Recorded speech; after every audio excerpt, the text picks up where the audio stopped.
Frank Sullivan's hands froze on the steering wheel, his morning coffee forgotten as the desperate splashing sounds cut through Yellowstone's dawn silence. The brown water churned violently near the riverbank, and what he saw made his breath catch in his throat. It wasn't just any animal struggling in the current. It was a bear cub, barely 6 months old, trapped against a fallen log with surgical scars crisscrossing its tiny back like a road map of pain. Margaret O'Brien dropped her binoculars from her cabin porch, the metal clattering against the wooden railing. Her weathered hands flew to her mouth as a strangled cry escaped her lips. "Oh God, not again," she whispered, memories of her son's research flooding back. Frank's mind raced between the cub's terrified eyes and Beth's dying words. "Promise me you'll save something beautiful." The water was ice cold, the current deadly, but those eyes held an intelligence that shouldn't exist in nature. "Move, Frank," he commanded himself, already sprinting toward the riverbank. What he was about to discover would shatter everything he thought he knew about family, loyalty, and what makes someone worth saving. Leave a like and share your thoughts in the comments along with the city you're watching. From now, let's continue with the story. 3 weeks before that fateful morning, Frank Sullivan had arrived in Yellowstone carrying nothing but a duffel bag and a heart full of emptiness. The inheritance papers for his grandfather's cabin felt heavier than they should have in his jacket pocket. 18 months had passed since Beth's funeral, and Denver felt like a graveyard of memories he couldn't escape. The cabin sat on 5 acres of wilderness, 20 minutes from the nearest neighbor and a world away from his former life as a software engineer. Frank had quit his job the day after Beth's memorial service, unable to sit in meetings about quarterly projections when the woman who made his coffee every morning would never smile at him again. His savings account showed $2,847.32, enough for 2 months if he lived carefully. "You can't run away from grief, Frank," his sister Sarah had warned him during their last phone call 3 days ago. At 34, Sarah was juggling her own battles as a recently divorced mother of 8-year-old twins, Emma and Sophie.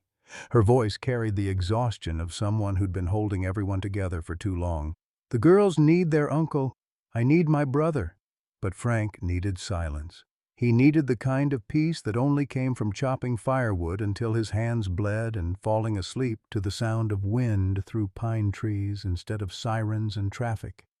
He'd been talking to Beth's picture every morning, propped against the kitchen window, telling her about the deer that grazed in the meadow and the way the sunrise painted the mountains gold. Next door, Margaret O'Brien had been watching him with the keen eyes of someone who recognized a fellow traveler in the landscape of loss. At 75, she'd been living alone in her cabin for 30 years, ever since her husband died in Vietnam and her only son Richard was killed in a car accident. Her silver hair was always pinned back in a neat bun, and she had a habit of talking to the framed photograph of a young man in military dress blues that sat on her mantel. "Some folks come to the mountains to find themselves," she'd told Frank on his second day, bringing him a casserole that tasted like home. "Others come to lose what's been haunting them. Either way's fine by me, but you can't do both at the same time." Margaret had sharp, blue eyes behind wire-rimmed glasses and hands that remembered 40 years of veterinary nursing before arthritis forced her into retirement. She fed wild animals, despite park regulations, maintaining that God's creatures don't read government rules. Frank had watched her from his window, scattering apples for deer and leaving bowls of water for any creature brave enough to approach. The mountains had begun to work their quiet magic on Frank's wounded soul. His hands were growing calloused from honest work, his shoulders stronger from hauling water and splitting logs. For the first time since Beth's diagnosis, he could sleep through the night without dreaming of hospital rooms and chemotherapy schedules. But peace, Frank was about to learn, was as fragile as morning frost on autumn leaves. The icy water hit Frank's chest like a physical blow, stealing his breath and shocking his system into hyper-awareness. The Yellowstone River ran deeper than it looked from the bank, and the current was stronger than he'd anticipated. His boots found purchase on the rocky bottom as he fought his way toward the trapped cub, every step a battle against the relentless flow. The bear cub couldn't have weighed more than 40 pounds, but panic had made it thrash wildly against the fallen log that both trapped and saved it from being swept downstream.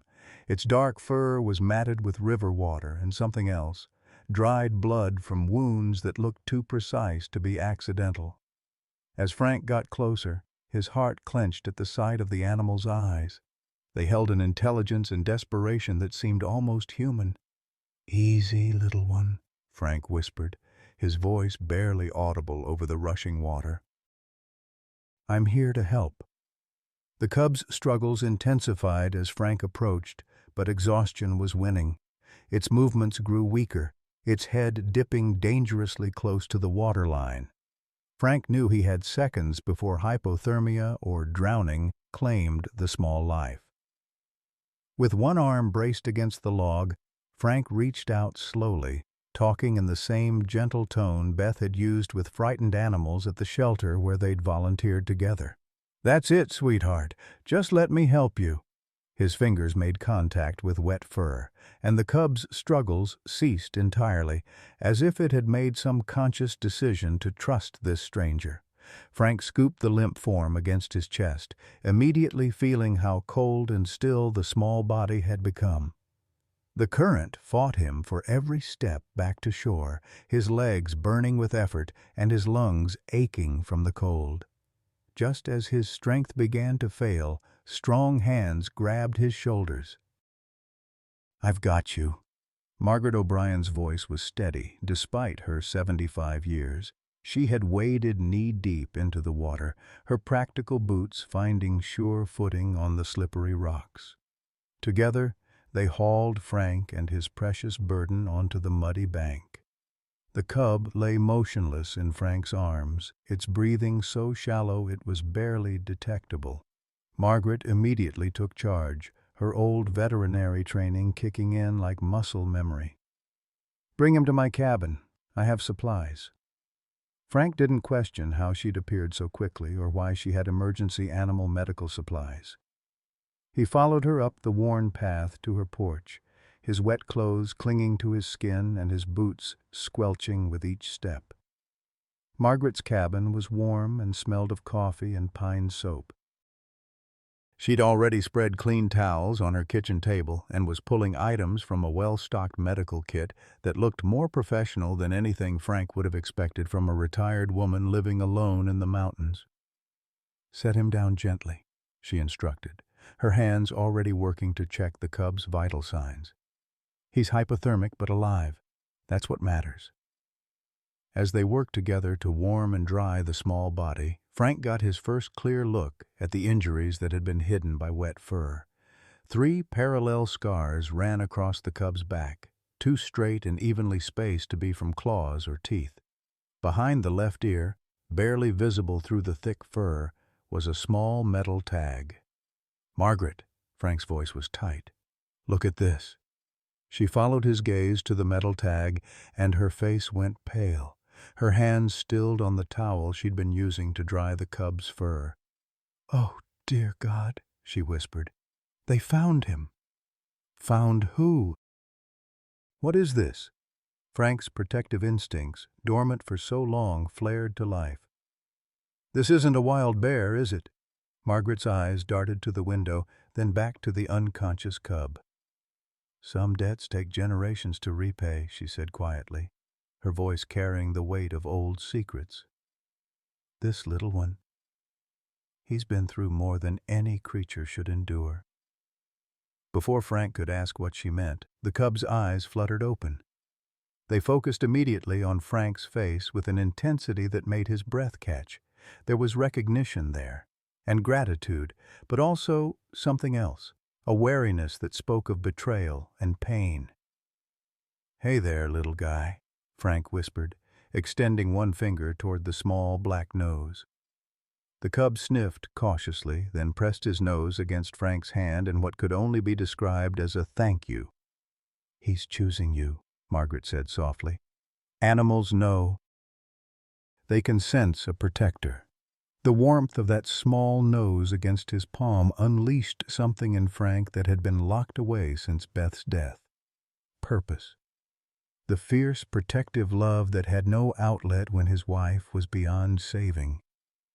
This tiny creature needed him, depended on him, and for the first time in 18 months, Frank felt truly alive. We can't keep him, Frank said, even as every instinct rebelled against the words. I'll call the park rangers. They'll know what to do.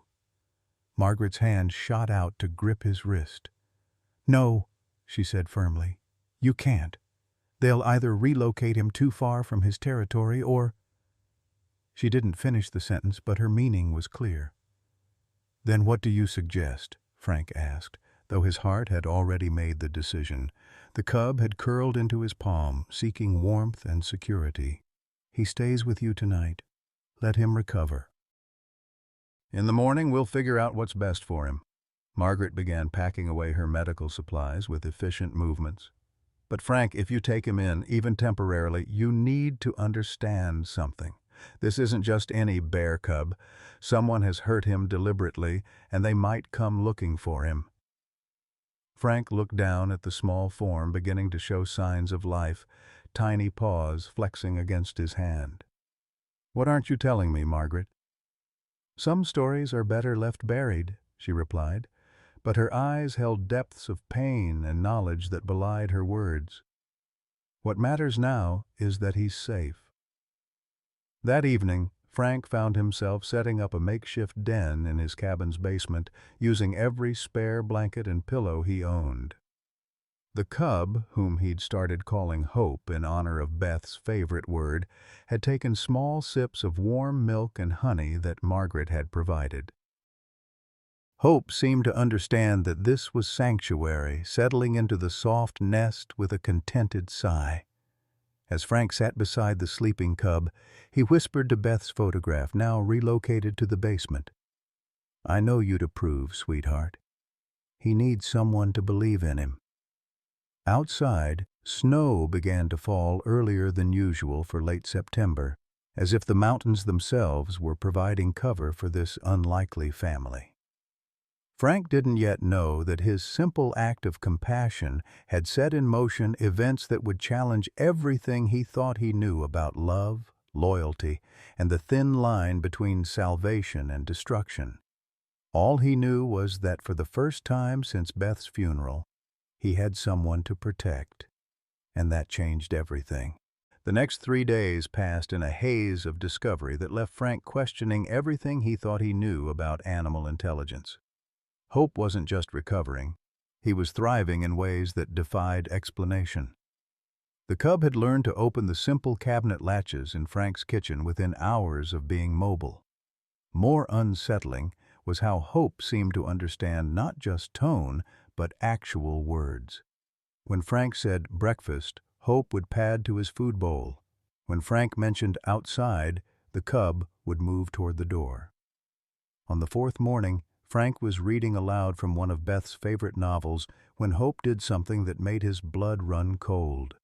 The cub approached Frank's coffee mug, gripped the handle carefully in his teeth, and carried it to the kitchen sink. Frank had never taught him this behavior. No one had. That's impossible, Frank whispered to himself, watching Hope return with a satisfied expression that looked disturbingly human. It was then that Richard Coleman arrived. Frank heard the expensive SUV before he saw it, the engine's purr cutting through the mountain silence like a warning. Through his window, he watched a well-dressed man in his early 50s step out, adjusting wire-rimmed glasses and carrying a leather briefcase that screamed federal authority. Hope immediately retreated to the basement, his entire body language shifting to one of terror. The knock on Frank's door was polite but persistent. When Frank opened it, he was greeted by a warm smile and an extended hand. Mr. Sullivan, I'm Dr. Richard Coleman from the Department of Wildlife Research. I believe you may have found something that belongs to us. Coleman's credentials looked legitimate. Federal identification, university affiliation, even a business card with an official seal. His manner was professional, concerned, almost fatherly. We've been tracking one of our research subjects, a young black bear with a microchip identification tag. He escaped from our facility 4 days ago during transport to a new habitat. Frank kept his expression neutral, though his heart was racing. I haven't seen any bears around here, Doctor. Just the usual deer and elk. Coleman's smile never wavered, but something flickered behind his eyes. Of course, I understand your caution. Wildlife interaction can be dangerous for untrained individuals. This particular animal has been part of a behavioral study on intelligence adaptation in orphaned cubs. He's been socialized to human contact, which makes him potentially dangerous to himself and others if he remains in the wild. What kind of behavioral study? Frank asked, stepping outside and closing the door behind him to block any view of the interior. Groundbreaking research, really. We're studying how early trauma affects cognitive development in bear cubs. This particular subject, we call him Bear 47, lost his mother to a vehicle strike. We've been working to rehabilitate him for eventual release, but the process requires careful monitoring. Coleman opened his briefcase and withdrew a tablet showing what appeared to be official documentation. We're offering a $10,000 finder's fee for his safe return. No questions asked, of course. We understand that Good Samaritans shouldn't be penalized for trying to help. $10,000. Frank's financial situation flashed through his mind. The dwindling savings, the mounting cabin expenses, the reality that he'd have to leave Yellowstone soon anyway. It was exactly the lifeline he needed. That's very generous, Frank said slowly. If I see this bear, how would I contact you? Here's my card. Day or night, Mr. Sullivan. Time is critical for the animal's well-being. Coleman handed him a business card with multiple contact numbers. I should mention, there may be other parties interested in this bear. Not everyone in the research community shares our ethical standards. If anyone else approaches you about a bear sighting, I'd appreciate a call before you speak with them. After Coleman left, Frank sat on his porch steps, business card in hand, while his mind churned with questions. Everything the man had said sounded reasonable, professional, legitimate. The money would solve his immediate problems. Hope would get proper medical care and eventual release to the wild. So why did every instinct scream that something was wrong? Margaret appeared on her porch as if summoned by his confusion. She took one look at the business card in his hand, and her face went ashen. "Frank," she called out, her voice urgent. "We need to talk, now." In her kitchen, Margaret poured coffee with shaking hands while Frank recounted his conversation with Coleman. With each detail, her expression grew more troubled. "That man isn't who he claims to be," she said finally. "How can you know that?" His credentials looked official. Margaret disappeared into her bedroom and returned with a wooden box that looked like it hadn't been opened in years. Inside were newspaper clippings, official documents, and photographs that made Frank's stomach clench. "My son Richard was a wildlife researcher," Margaret began, her voice barely above a whisper. "Brilliant, ethical, passionate about animal welfare. 15 years ago, he was working on a project with a man named Richard Coleman." Frank's blood went cold. Same name, same man. They were studying animal intelligence, but Coleman's methods— Margaret's hands trembled as she sorted through the clippings. Richard discovered Coleman was conducting unauthorized experiments, surgical procedures without proper anesthesia, behavioral modification techniques that amounted to torture. She handed Frank a photograph of two men in lab coats standing beside a caged bear. One was clearly a younger version of the man who'd just visited Frank. The other was a tall, earnest-looking young man with Margaret's eyes. Richard tried to expose him, filed reports with the university, contacted federal agencies, gathered evidence, A week before he was supposed to testify before a federal ethics committee, his car went off a mountain road. Frank stared at the photograph, understanding dawning like a sick weight in his stomach. You think Coleman killed your son? I know he did. The brake lines were cut, Frank. But Coleman had powerful friends, and Richard's evidence disappeared from his office before the investigation began. Coleman relocated to a private facility with classified federal contracts. Untouchable.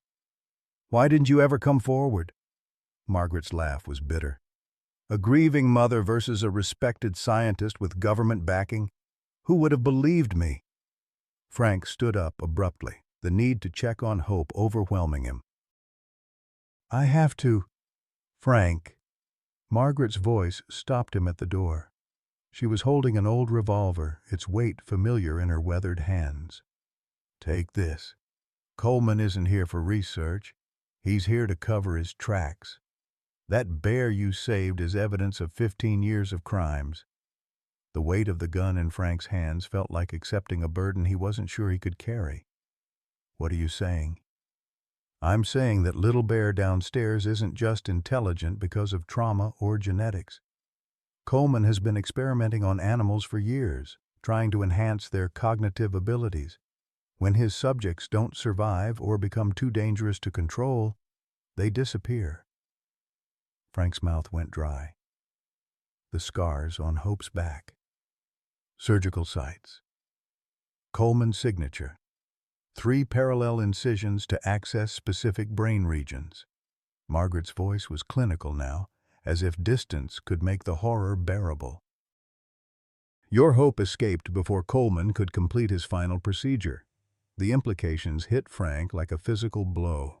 Hope's unusual intelligence, his ability to understand commands, his sophisticated problem-solving skills, they weren't natural. They were the result of torture masquerading as science. We have to call the authorities, Frank said. With what evidence? Coleman destroyed everything after Richard's death. It's your word against a man with federal clearance and 15 years of covering his tracks. Frank looked down at the gun in his hands, then toward the basement where Hope was probably listening to every word with those impossibly intelligent eyes. So what do? You protect that bear, Margaret said fiercely. He's the only living proof of what Coleman has done. And Frank? She gripped his arm with surprising strength. Coleman will be back. Men like him don't give up when they're this close to eliminating evidence. That evening, Frank sat in his basement watching Hope sleep, the revolver heavy in his lap. The cub had positioned himself directly in front of Frank's chair, as if even in sleep he understood he was being guarded. For the second time in his life, Frank faced the possibility of losing someone he'd come to love. But this time, he wasn't helpless against the disease or the bureaucracy. This time, he had a choice. He thought of Beth's last words. Promise me you'll save something beautiful. Outside, snow continued to fall, and somewhere in the darkness, a man with blood on his hands was planning his next move. The call came at 3:17 a.m., jarring Frank from a restless sleep on the basement couch where he'd been keeping watch over Hope. Sarah's voice crackled through the poor mountain reception, tight with exhaustion and worry. Frank, I'm driving up there. Don't try to stop me. He sat up, instantly alert. Sarah, what's wrong? Are the girls okay? The girls are fine. They're with Mom for the weekend. But you're not fine, and I can't pretend anymore that this mountain hermit thing is healthy. Her voice broke slightly. I got a call from someone claiming to be a federal wildlife officer. He said you might be harboring a dangerous animal illegally. Frank, what the hell is going on? Frank's blood turned to ice. Coleman was escalating, using official channels to pressure him. Sarah, listen to me very carefully. Don't trust anyone who contacts you about me. Don't give out any information. And for God's sake, don't come up here alone. Too late. I'm already past Denver. The line crackled with static. Frank, I've been patient. I've given you space to grieve, but Beth wouldn't want you throwing your life away in the middle of nowhere, and you know it." After the call ended, Frank stared at Hope, who had awakened during the conversation and was watching him with those unnaturally perceptive eyes. The cub padded over and pressed against Frank's leg, offering comfort in the simple way animals did. "Your timing couldn't be worse, buddy," Frank whispered, scratching behind Hope's ears. "My sister's about to walk into a nightmare." The next morning brought Sarah's rental car up the mountain road, kicking up dust and determination in equal measure. Frank watched from his window as his sister emerged, looking like she'd driven through the night fueled by coffee and stubborn love. At 34, Sarah had their mother's auburn hair and their father's unwavering sense of responsibility. She'd been holding the family together since their parents' deaths 5 years ago, and Frank's withdrawal had left her carrying that burden alone. Hope immediately retreated to the basement at the sound of the unfamiliar car, his survival instincts as sharp as his intelligence. "Jesus, Frank," Sarah said when he opened the door. "You look like you haven't slept in days." She wasn't wrong. Frank's beard had grown wild, his clothes hung loose from stress-induced weight loss, and his eyes held the haunted look of a man carrying secrets too heavy for one person. "You shouldn't have come," he said, but pulled her into a hug anyway. Sarah felt smaller than he remembered, worn thin by single motherhood and worry. "Of course I came. You're my brother." She stepped back to study his face. "What's this about harboring dangerous animals?" "The man who called said you could face federal charges." Before Frank could answer, Margaret appeared on her porch, waving urgently for them to come over. Her face was pale, and she kept glancing down the mountain road as if expecting unwelcome visitors. In Margaret's kitchen, with the curtains drawn and her voice barely above a whisper, Frank told Sarah everything. The rescue, Hope's unusual intelligence, Coleman's visit, Margaret's tragic history with the same man who'd killed her son. With each revelation, Sarah's expression shifted from disbelief to horror to the kind of protective anger that had made her a formidable single mother. "Show me," Sarah said simply when Frank finished. In the basement, Hope emerged cautiously from his makeshift den. Sarah knelt slowly, extending her hand palm up in the universal gesture of peaceful intent.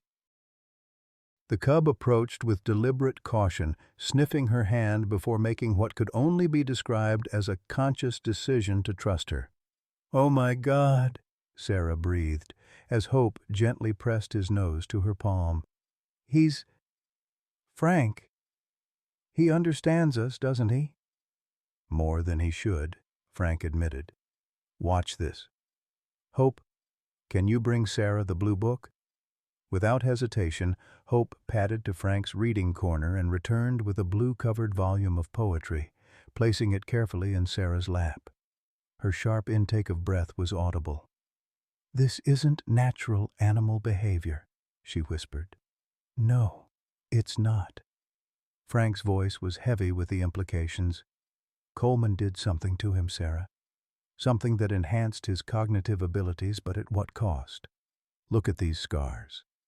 Sarah's fingers traced the 3 parallel lines across Hope's back, and her expression hardened.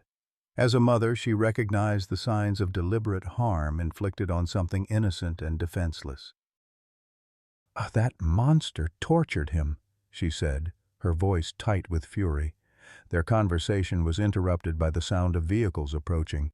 Through Margaret's front window, they watched 2 black SUVs pull up to Frank's cabin.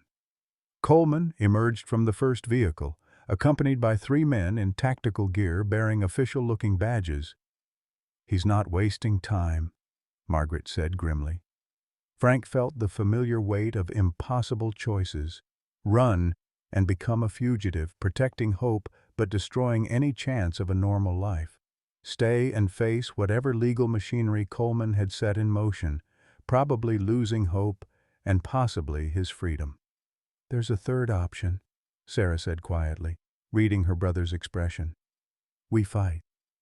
"Sarah, you don't understand. This man has resources, connections. He's been covering up crimes for 15 years. And you don't understand, Sarah shot back, her eyes flashing with the same determination that had gotten her through law school while raising twins. I may be a family lawyer, but I know how to research, how to file injunctions, how to make phone calls to the right people. Give me Margaret's evidence in 12 hours.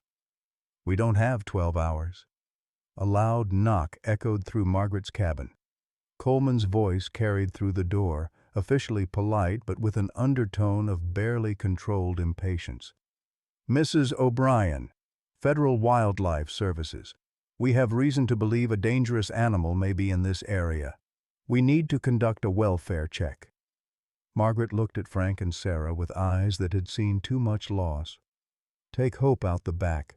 There's an old ranger trail that leads to the abandoned fire tower. I'll handle this. Margaret, no, Frank protested. If he recognizes you, he won't. 15 years and a lot of grief age a woman. Margaret's smile was sad but determined. Besides, some debts do take generations to repay. Let me give my son the justice he never got. Sarah grabbed Frank's arm. The fire tower. How long can we stay hidden there? Maybe a day if we're lucky, Frank replied. But Sarah, you should go back to Denver. This isn't your fight. Like hell it isn't. Sarah's voice carried the steel that had helped her survive divorce and single parenthood. That man threatened my brother and tortured an innocent animal. Emma and Sophie are going to grow up knowing their uncle is a hero, not a fugitive. They gathered supplies quickly while Margaret answered the door with the confused helplessness of an elderly woman dealing with unexpected authority figures.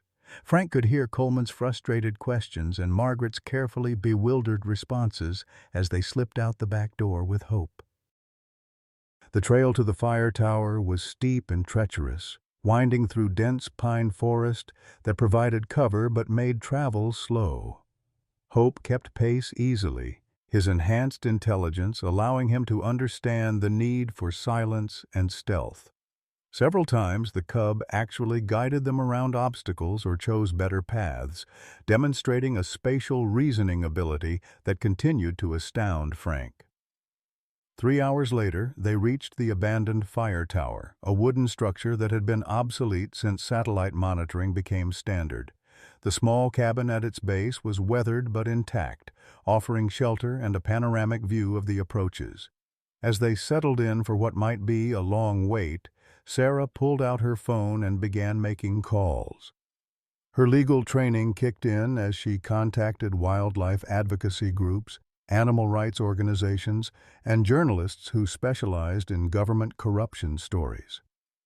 "We're not just running," she told Frank as she dialed another number. We're building a case. Margaret's evidence combined with Hope himself as a living witness.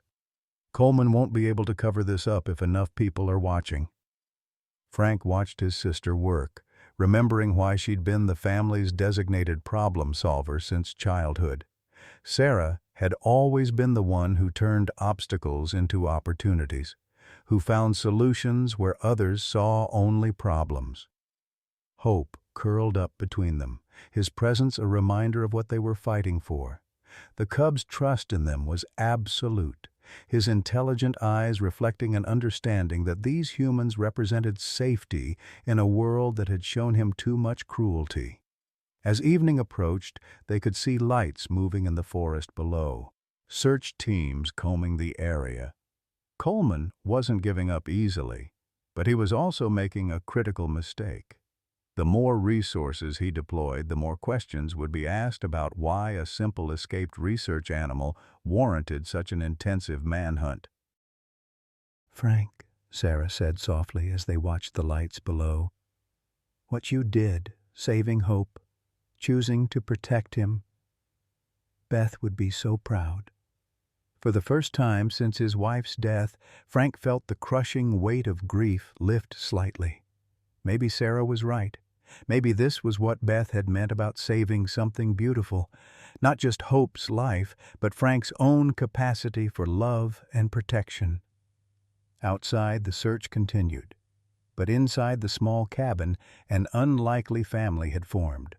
A broken man, a determined woman, and a bear who shouldn't exist but represented the possibility that sometimes love really could conquer the worst that humans could inflict on the innocent. The real battle was just beginning. The confrontation came at dawn on the third day, when the morning mist still clung to the pine trees like ghosts reluctant to face the light. Frank had been keeping watch from the fire tower's observation deck when he spotted Coleman's team moving up the trail with military precision. 6 men in tactical gear, armed and determined, following a path that would bring them directly to their hiding place within the hour. "Sarah, wake up," Frank whispered urgently, climbing down from his perch. "They found us." Sarah jolted awake, instantly alert with the reflexes of a mother accustomed to middle-of-the-night crises. Hope stirred beside her, his enhanced senses already picking up the tension in the air. The cub's ears flattened against his head, and a low whine escaped his throat. Not fear, but recognition of imminent danger. "How many?" Sarah asked, already gathering their meager supplies. 6, maybe 7? "Coleman's not taking any chances." Frank checked Margaret's revolver, though he prayed he wouldn't need to use it. "There's a back trail down the north face, but it's steep, dangerous. More dangerous than staying here."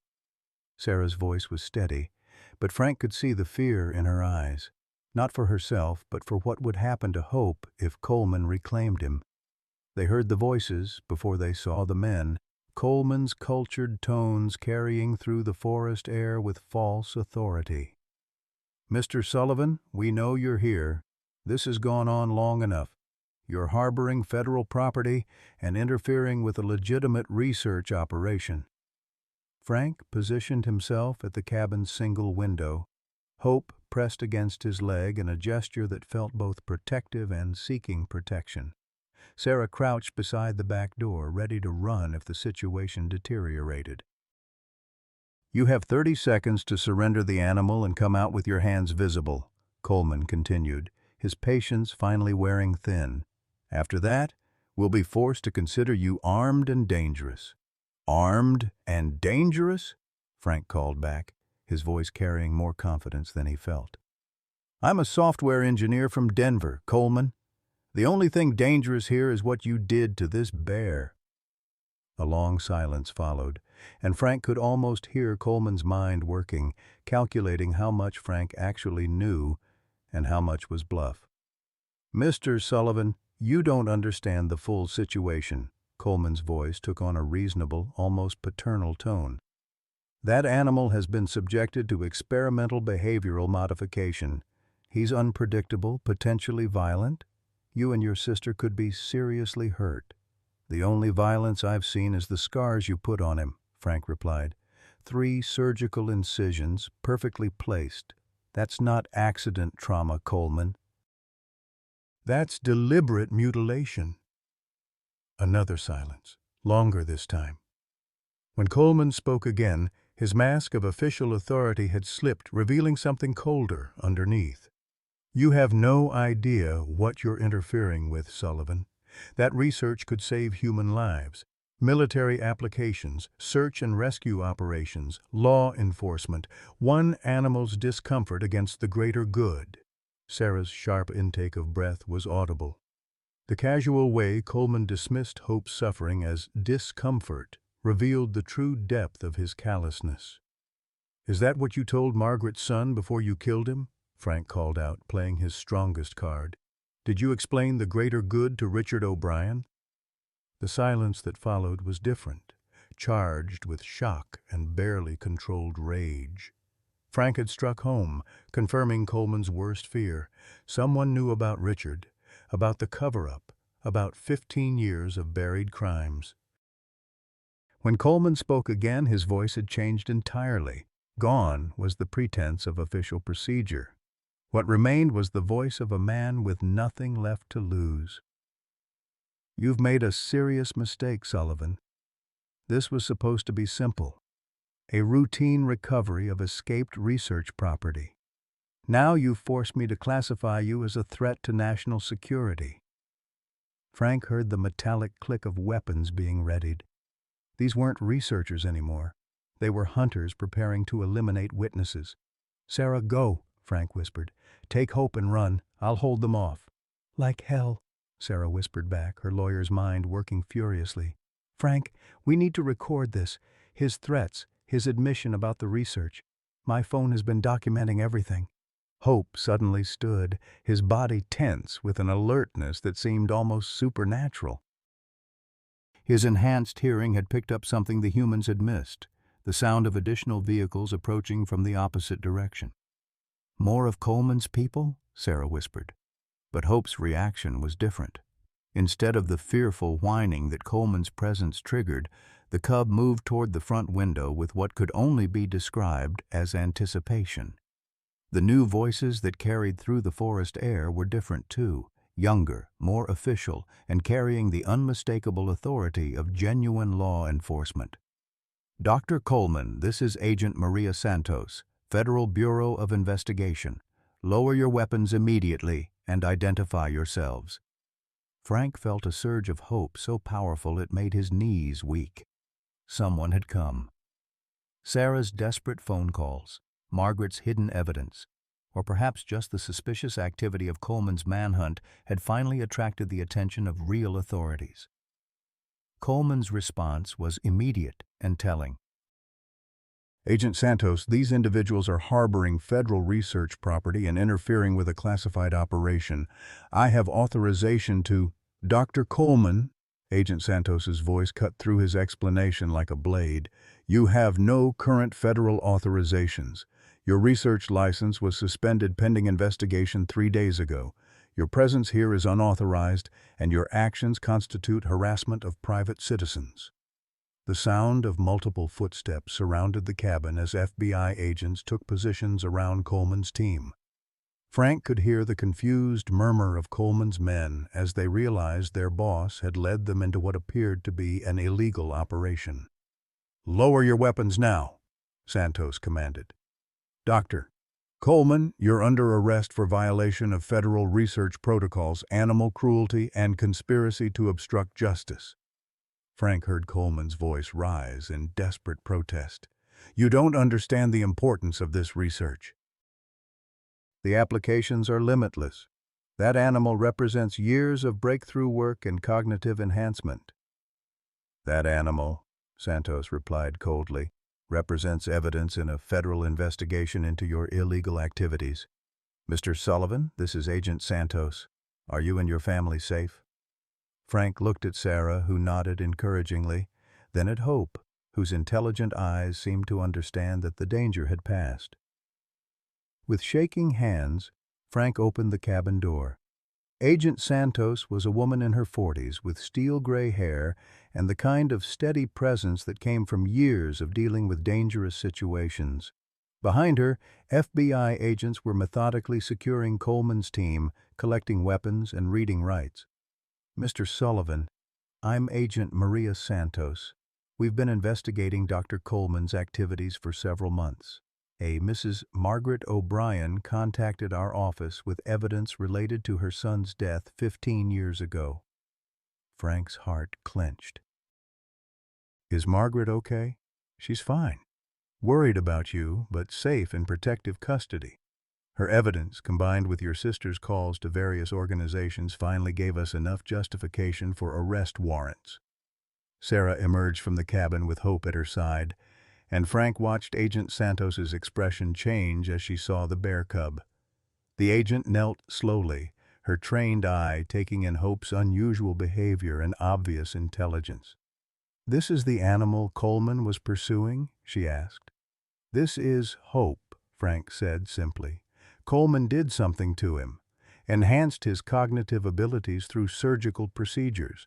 The scars on his back, the metal tag behind his ear, it's all evidence of unauthorized experimentation." Agent Santos nodded grimly. "We found Coleman's hidden laboratory. What we discovered there—" She paused, her professional composure slipping slightly. "Let's just say this little guy wasn't the only victim." Hope approached the agent cautiously, then did something that made Frank's heart swell with pride. The cub gently placed his paw on Santos's outstretched hand, as if offering his own testimony against the man who had tortured him. "We'll need statements from both of you," Santos continued, standing up. "And Hope will need to be examined by veterinary specialists to document his condition. But I want you to know, Coleman's research days are over. The evidence we've gathered ensures he'll never hurt another animal." As they watched Coleman being led away in handcuffs, his face a mask of bitter defeat, Frank felt something he hadn't experienced since Beth's death. The satisfaction of justice served. But more than that, he felt the deep peace that came from knowing he'd made the right choice, even when it seemed impossible. Hope pressed against Frank's leg, and for the first time since the rescue, the cub's body language showed complete relaxation. The immediate danger was over, but Frank realized their journey together was just beginning. They had survived the confrontation, but the real test would be what came next, building a life together and proving that sometimes the families we choose are stronger than the ones we're born into. 3 weeks after Coleman's arrest, Frank thought the worst was behind them. Hope had been examined by a team of veterinary specialists who confirmed the surgical modifications but declared the bear physically healthy. Agent Santos had assured them that Coleman's conviction was virtually guaranteed given the evidence, and Frank had begun to believe that their unusual family might actually have a future together. Then Margaret collapsed. Frank found her on her kitchen floor during what should have been their routine morning coffee, her face gray and her breathing labored. The paramedics who rushed her to the regional hospital spoke in grave tones about massive cardiac arrest and extensive damage. At 75, after years of carrying the weight of her son's murder and the stress of recent events, Margaret's heart had simply given out. "She's asking for you," the doctor told Frank outside the ICU. "Her condition is, well, you should prepare yourself." Frank sat beside Margaret's bed, her weathered hand surprisingly strong as it gripped his. Hope wasn't allowed in the hospital, but Frank could feel the bear's absence like a physical ache. Sarah had stayed at the cabin, keeping Hope company and fielding the endless phone calls from reporters who had somehow gotten wind of the story. "Frank?" Margaret's voice was barely a whisper, but her eyes were clear and urgent. "I need to tell you something about Hope, about what Coleman really did. Margaret, you should rest." "No." Her grip tightened. "There are others, other animals. Coleman's lab wasn't his only facility." She struggled to sit up, her heart monitor beeping erratically. "There's a place in Alaska, remote. No oversight." Frank's blood went cold. "How do you know this?" "Richard found it before he died. Kept records hidden in a safety deposit box." Margaret O'Brien, the woman who had saved his life by saving Hope's, was slipping away, taking her secrets and her pain with her. "Frank," Sarah's voice was gentle but firm, "you need to come home. Whatever Margaret found, whatever secret she's been carrying, it's not your responsibility. You've done enough." But even as Sarah spoke, Frank knew he couldn't walk away. Hope represented more than just one rescued animal. He was potentially the key to exposing decades of abuse and freeing other victims who might still be suffering. Margaret died at 3:47 a.m., her hand still gripping Frank's. Her last words were barely audible. "Save them all." The funeral was small. Frank, Sarah, Agent Santos, and a handful of neighbors who remembered Margaret as the kind woman who fed stray animals despite park regulations. Hope couldn't attend, but Frank felt the bear's presence anyway, a warm weight against his heart that made the grief bearable. After the service, Frank and Sarah drove to Billings to open Margaret's safety deposit box. What they found inside made Frank's hands shake. 20 years of meticulously documented evidence. photographs of surgical procedures on dozens of animals, financial records showing government contracts worth millions, and most damning of all, correspondence between Coleman and associates describing what they called Project Apex, a facility in remote Alaska where they conducted their most extreme experiments. "My God," Sarah whispered, sorting through photographs that showed bears, wolves, and other animals with the same surgical scars that marked Hope. "How many victims were there?" The final document in the box was a hand-drawn map with GPS coordinates and Richard O'Brien's notes about security measures and facility layout. At the bottom, in Richard's careful handwriting, was a single line: "Evidence sufficient for federal prosecution if anyone ever finds the courage to act." "Frank," Sarah said quietly, "we have to turn this over to Agent Santos. This is bigger than we can handle."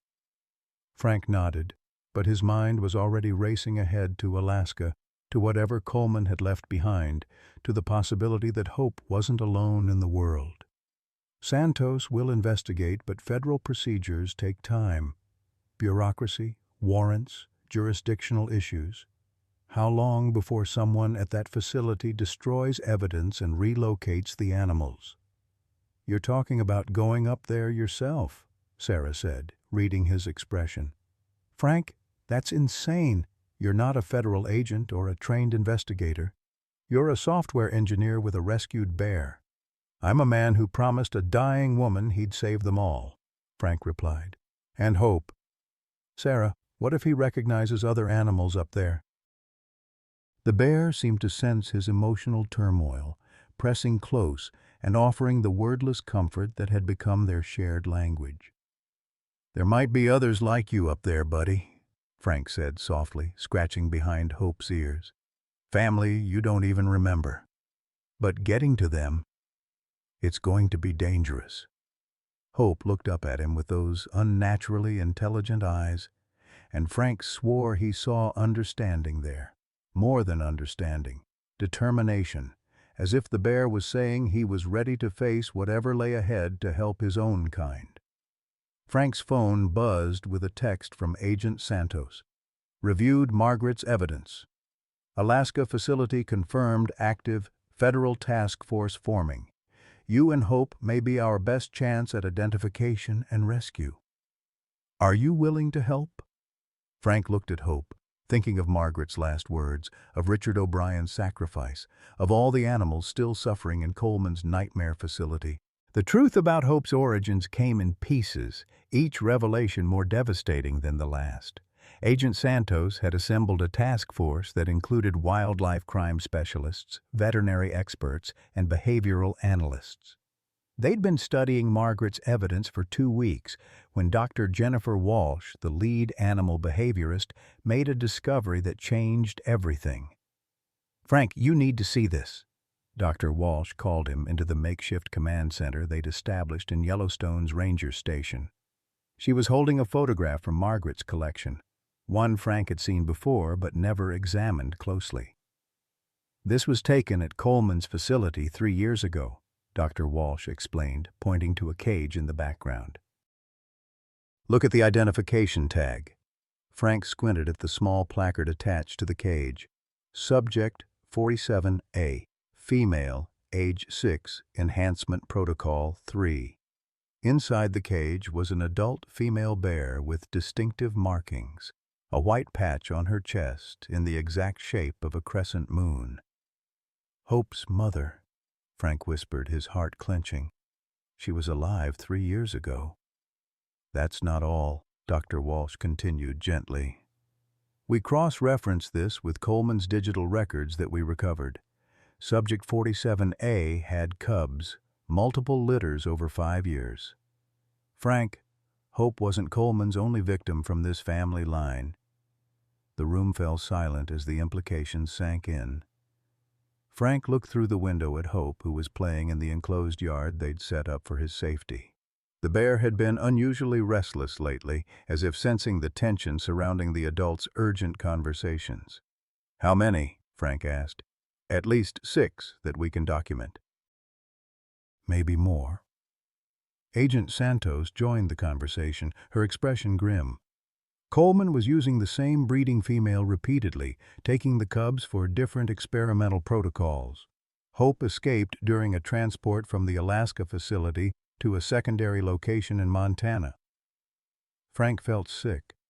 The sweet, intelligent bear who brought him coffee cups and curled up beside him during thunderstorms had siblings somewhere in Coleman's network, possibly still suffering the same surgical modifications that had enhanced Hope's cognitive abilities. Where are they now? Frank's voice was barely controlled. That's what we need to find out, Santos replied. Coleman isn't talking. His lawyers have him locked down tight, claiming attorney-client privilege on everything. But Frank, there's something else. She handed him a decoded email from Coleman's personal server. The message was dated just 2 days before Coleman's arrest. Alaska facility compromised. Initiate Protocol 7 immediately. Eliminate all subjects and evidence. Leave no traces. Frank's blood turned to ice. Protocol 7? We think it means destroying the facility and killing all the animals, Dr. Walsh said softly. The email was sent to someone identified only as Dr. M at the Alaska location, so they might already be dead. The words felt like glass in Frank's throat. Maybe. But the reply email suggests otherwise. Santos pulled up another message. Protocol 7 delayed 72 hours due to weather. Transport aircraft grounded.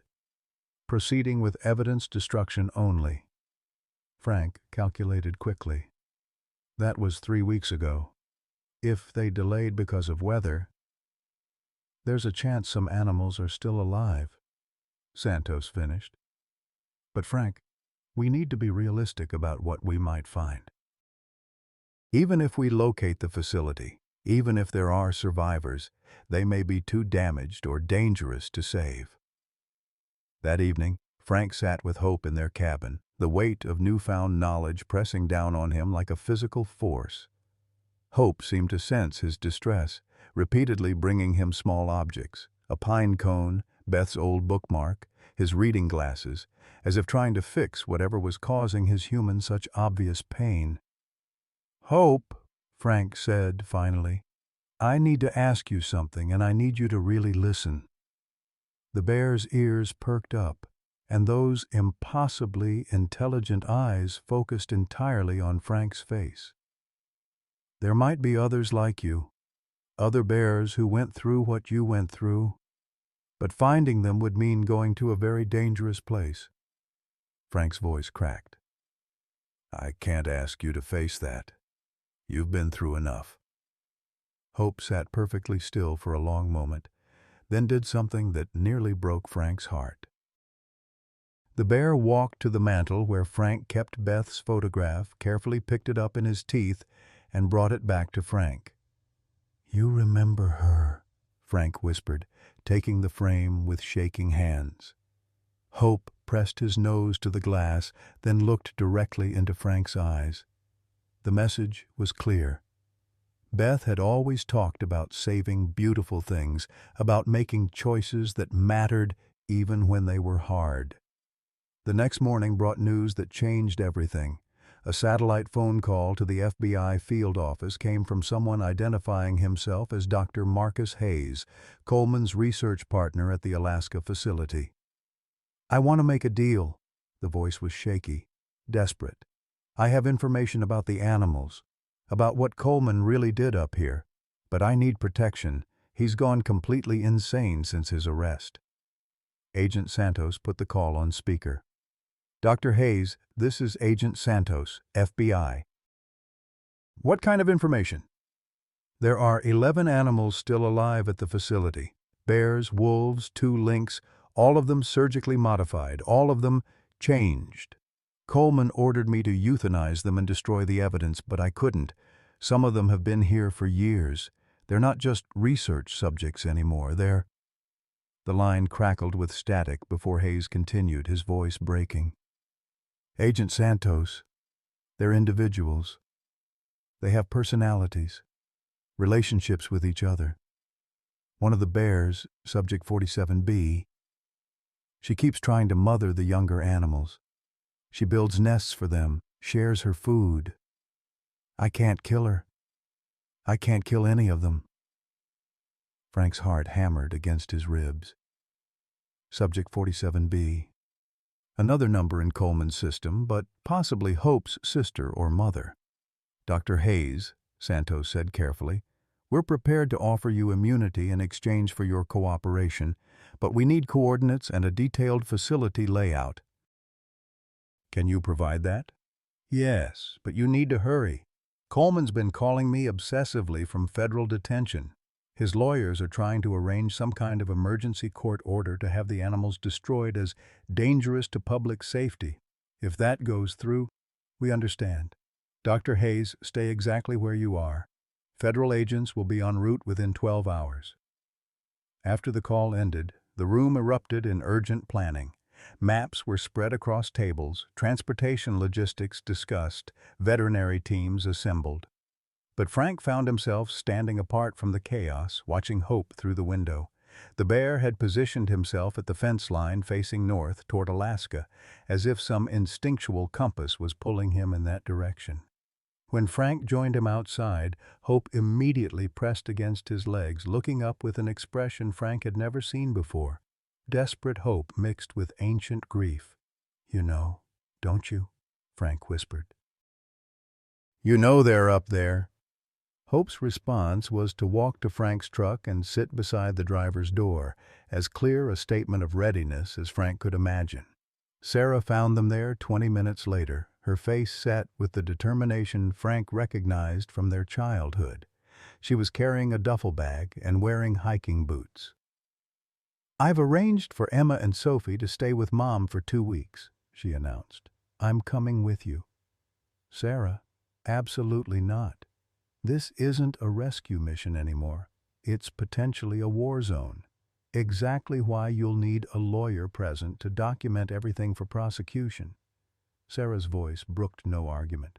Besides, someone needs to keep you from doing something stupidly heroic. Agent Santos approached with maps and satellite photos.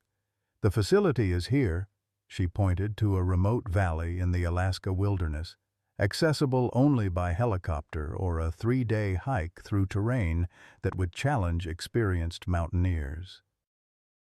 We'll be going in with a full tactical team. Frank studied the aerial photos.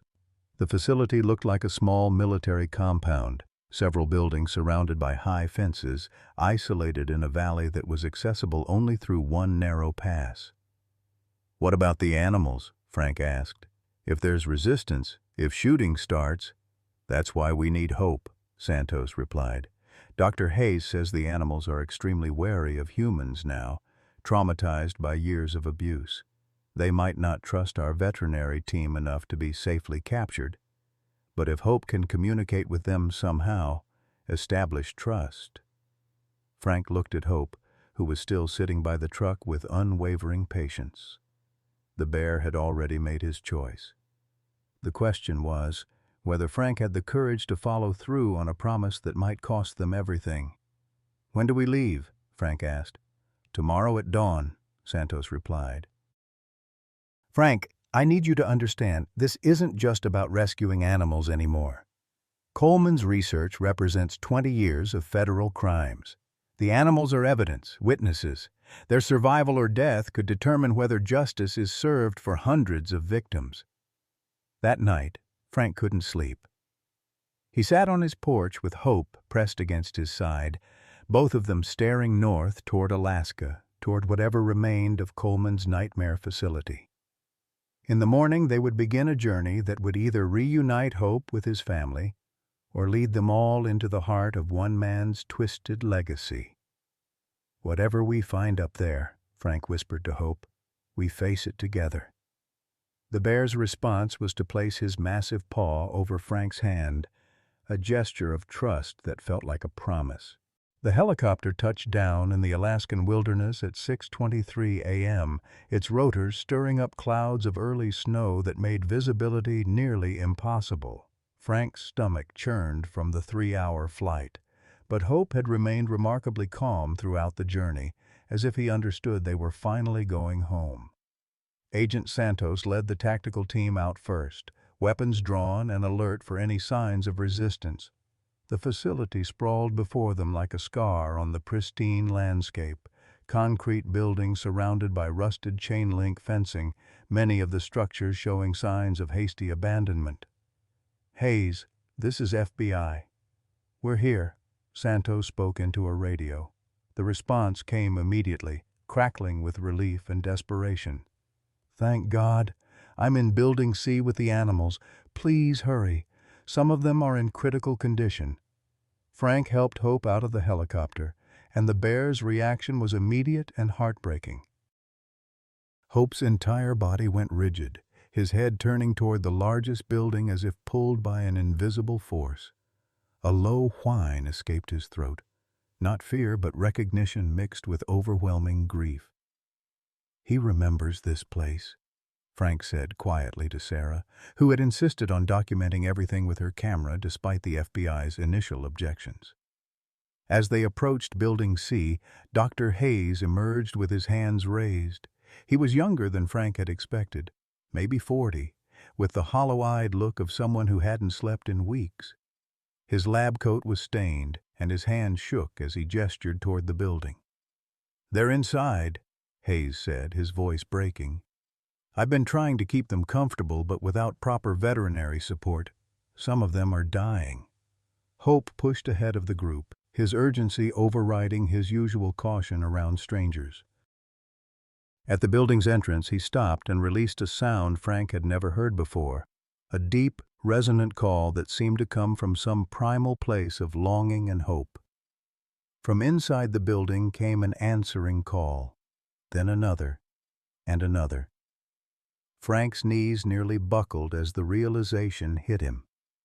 Hope's family was alive.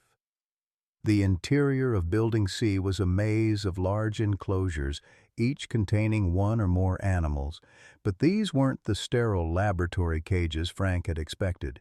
Hayes had clearly been trying to make the spaces more humane: soft bedding, toys, even small trees and hiding places. "I couldn't follow Coleman's orders," Hayes explained as they walked deeper into the facility. "When I saw what we'd done to them, what they'd become, they're not just research subjects anymore. They have emotions, relationships, individual personalities." Hope moved with increasing urgency toward the back of the building, following some scent or sound that Frank couldn't detect. When they reached the largest enclosure, Hope stopped and pressed himself against the chain-link barrier. Inside was an adult female bear, with a distinctive white crescent on her chest. She was larger than Hope, clearly older, and bore the same surgical scars that marked Hope's back. When she saw Hope, she made a sound that was part growl, part sob, and threw herself against the barrier that separated them. "Subject 47A, Hayes said softly. "Hope's mother. She's been here for 7 years." Frank's vision blurred with tears as he watched mother and son reach through the chain link to touch each other. The female bear's intelligence was immediately apparent. She examined Hope carefully, as if cataloging changes and growth, then began what could only be described as frantic communication through a series of vocalizations and gestures. "She's telling him about the others," Hayes said, his own voice thick with emotion. "She's the matriarch here. Protects the younger animals, mediates disputes." Coleman enhanced her cognitive abilities to study pack behavior, but what he created was, well, she's like a grieving mother who never stopped hoping her child would come home. In the adjacent enclosures, Frank counted 10 more animals: bears, wolves, and 2 lynx, all showing the telltale signs of Coleman's surgical modifications. All of them had gathered at their barriers, watching the reunion between Hope and his mother with what could only be described as joy. Agent Santos approached with her phone in hand, her expression grim. "Frank, we have a problem." Coleman's lawyers just filed an emergency injunction claiming these animals are federal property and dangerous to public safety. They're demanding immediate euthanization. "How long do we have?" Frank asked, though he never took his eyes off Hope and his mother. 12 hours, maybe less. The federal judge is reviewing the case now. Dr. Hayes stepped forward, his face pale but determined. "Agent Santos, I have evidence that could stop this. Coleman's real research notes, not the sanitized versions he submitted to oversight committees, video recordings of procedures, financial records showing he was selling animals to private buyers. Everything. Where? Hidden server in Building A. I've been secretly documenting everything for 3 years, waiting for someone with the authority to act." As the FBI team rushed to secure Hayes's evidence, Frank focused on a more immediate problem. How do you transport 11 traumatized, surgically modified animals across thousands of miles to safety? Hope seemed to understand the urgency. He had somehow communicated with his mother, who was now moving through the building, making soft calls to the other animals. One by one, they approached their enclosure doors and sat calmly, as if awaiting instructions. "They're organizing themselves," Sarah whispered in amazement. "She's preparing them for evacuation." Dr. Walsh, the animal behaviorist who had flown up with them, was documenting everything with scientific fascination. "Frank, what we're seeing here challenges everything we thought we knew about animal intelligence and social organization. These bears are displaying abstract reasoning, complex communication, and group decision-making at levels that should be impossible. The logistics of evacuation proved as complex as the emotional dynamics. The animals needed specialized veterinary care during transport, legal documentation to prevent seizure by other agencies, and a destination facility capable of housing them long-term. "There's the Sanctuary Springs Wildlife Preserve in Colorado," Sarah suggested, scrolling through results on her phone. "They specialize in caring for animals that can't be released to the wild. Run by Dr. Elizabeth Morin. She's been advocating for Coleman's victims since his arrest." Hope's mother solved the immediate transportation problem through a display of intelligence that left everyone speechless. When the transport cages were brought in, she examined them carefully, then demonstrated to the other animals how to enter safely. Within an hour, all 11 animals were secured for transport, calm and cooperative in a way that made the veterinary team's job possible.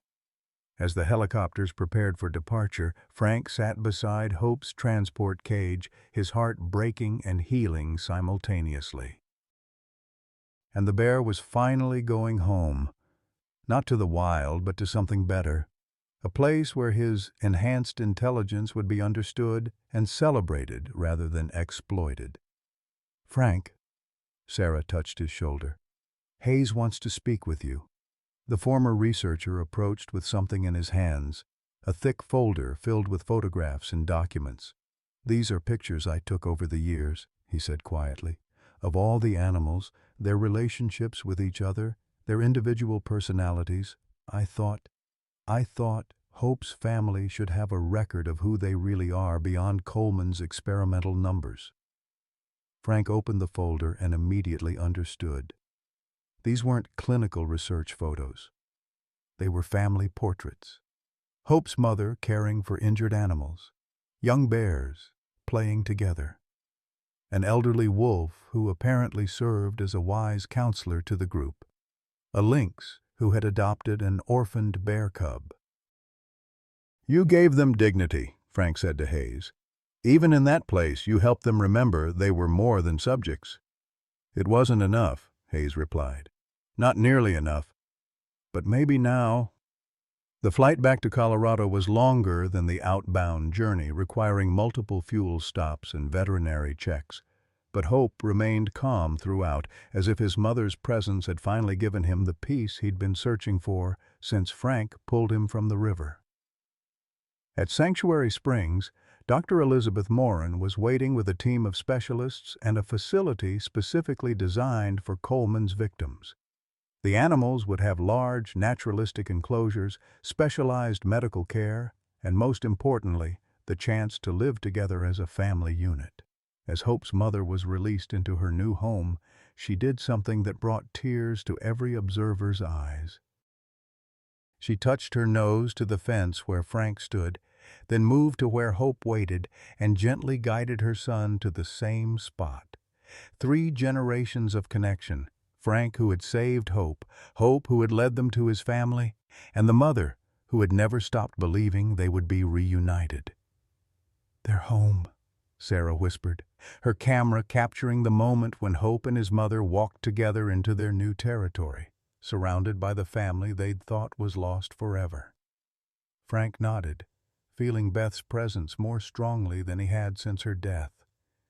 "Yes," he said quietly. "We all are." The war against Coleman's legacy was far from over, but today they had won something more precious than justice. They had restored a family torn apart by human cruelty and proven that love really could triumph over the worst that people could inflict on the innocent. Hope was finally truly home. Sometimes the most profound love stories aren't about romance. They're about the families we choose when life has stripped everything else away. Frank Sullivan thought his heart had died with his wife Beth, that his capacity for protective love had been buried with her in that Denver cemetery. But a drowning bear cub named Hope taught him that healing doesn't mean forgetting, and that sometimes our greatest purpose emerges from our deepest pain. When Frank pulled Hope from those icy waters, he wasn't just saving an animal, he was reclaiming his own soul. Through Hope's journey from victim to survivor to hero, Frank discovered that the promise he'd made to Beth about saving something beautiful had actually been about saving himself. The reunion between Hope and his mother at that Colorado sanctuary proved that some bonds transcend species, that families can be rebuilt even after unimaginable trauma, and that choosing to act with compassion, even when it's dangerous, even when it costs everything, is what makes us truly human. Love multiplies when we open our hearts to those who need us most, whether they walk on 2 legs or 4. What moment in your life taught you that love could grow even after loss? Have you ever discovered unexpected family in the most unlikely places? Share your story in the comments below. We'd love to hear how hope found its way back into your life.